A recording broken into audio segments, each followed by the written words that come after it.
Is our hand. So our next non-essential, if you see that suit that he's wearing, that is known as a wetsuit. Now the whole purpose of the wetsuit is to put a pocket of water between your body and the suit. Your body heat will warm up that water, and it will make the water warm, so wherever you're diving in cold water. It just helps warm you up. Like I said, it's a non-essential, it's not required, but whenever it's freezing cold outside, it does make life a lot nicer, especially when you have to be at work. And our final non-essential, believe it or not, is our mask. Now you're not required to have a mask because it has nothing to do with you being underwater breathing. But I would never go scuba diving without a mask. Because the whole purpose is to put an air pocket between your eyes and the glass so you can see better. Now instead of swimming the whole time you're down there, the whole reason you're down there is so you can see all the cool fish and the stuff you can't see from the top. But one of the things we learned whenever we're getting scuba certified is how to take that mask off and put it back on. The reason we do that, if you're 80 feet underwater and a fish swims by and accidentally knocks it off, you're not going to want to swim all the way to the top and put it back on. So we just learn how to put it back on in the water. He's going to demonstrate that for us, if you would. Alright, so he's going to grab that mask, take it off. There we go, check that out. He's going to play with his hair that he doesn't have, even though he thinks he does. Then he's going to put that mask back on. He's going to tilt his head back at a 90-degree angle, pull up at the bottom with his thumbs, and blow out his nose. What that's going to do is that's going to blow all the water out of his mask and create that air pocket again, so you can see. Alright. That's only the second time he's done that for you. So he's doing pretty good still. So, that's enough of our non-essentials. I'm going to get him to turn around real quick and go into some of that stuff we have to have. Now, you wouldn't be scuba diving if you didn't have air. And if you look at that big silver canister known as a cylinder, that's what holds our air. It's specifically known as an aluminum 80. That means it holds about 3,000 psi. To give you an idea about how much 3,000 psi actually is, if you were to knock the top off of that cylinder, it could shoot through that concrete wall and end up in the Gulf of Mexico if it didn't hit anything else on the way out. So that's a lot of pressure we hold on our backs at all times. And then we have that airbag looking thing around the cylinder. That is known as a BCD, or a buoyancy control device. Me? Turn around. Alright. So I'm going to turn around again so you guys can check that out. And what that does is that helps control our buoyancy. We can either fill it up all the way to the top and float at the top. We can let a little bit of air out and float in the middle, or we can let all the air out and sit on the ground like he's doing right now. Now I'm going to get him to demonstrate that for you real quick if you turn around. He's going to show you those controls he has. There we go. Now he's going to push the button on the side of that control, and he's going to fill that BCD up all the way to the top and float to the top.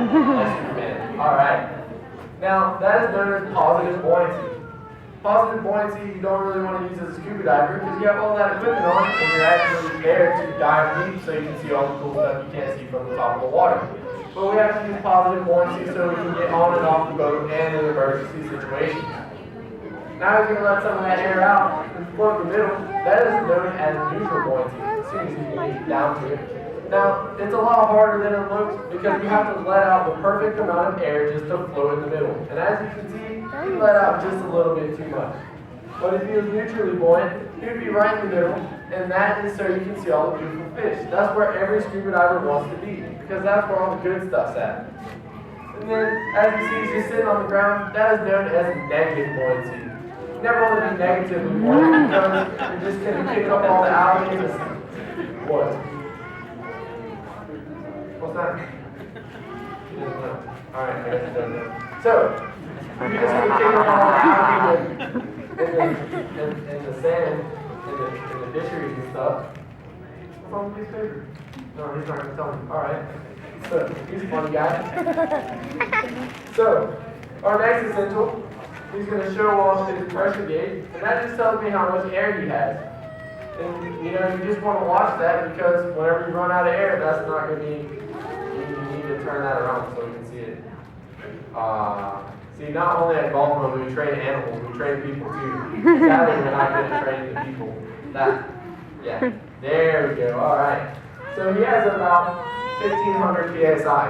Now he usually uses about 1,000 psi per hour, so he has an hour and a half left. And he's not going to sit there for an hour and a half left because we have things to do other than him to make fun of him while I'm out there. And it's funny because I can make fun of him, but he can't hear anything I'm saying. So, anyway, so our next essential thing that we learn whenever we're a scuba diver is what happens whenever you're not watching that gauge and you run out of air. What are you going to do? You're 80 feet underwater, you're out of air, you have no idea what to do. Now usually you'd be diving with a buddy. He's not, because he's only 6 feet underwater, so if he, doesn't make it back up to the top and runs out of air with that hour and a half he has left, that's kind of his problem. But usually if you're 80 feet underwater, you always have a buddy with you, and you're going to get your buddy to out of the air something. It's just 3 slashes across the throat, and you're going to ask him to buddy breathe with you, so he's going to share that regulator with you. So I'm going to ask him to buddy. Oh, he's not going to share it. He doesn't care. That's a bad buddy. That's what you don't want your buddy to do. So what he's going to share this time, I'm going to take 2 breaths, he's going to take 2 breaths, and we're just going to ascend to the surface safely, just doing the same thing. But usually that's not very convenient, because as you can imagine, if you're 80 feet underwater, you're a little bit stressed out whenever you run out of air. So you guys will be fighting over the regulator the whole time, and that's not the way it would go well. It's not very peaceful. So we have what's known as an octo-regulator, and it's just a yellow hose that comes around from the back, and it's a yellow regulator just like the one in his mouth, and it's just a secondary, just for your buddy, just in case anything happens. So both of you can reel off the same tank, you guys can just ascend to the surface safely without having to fight over a regulator. So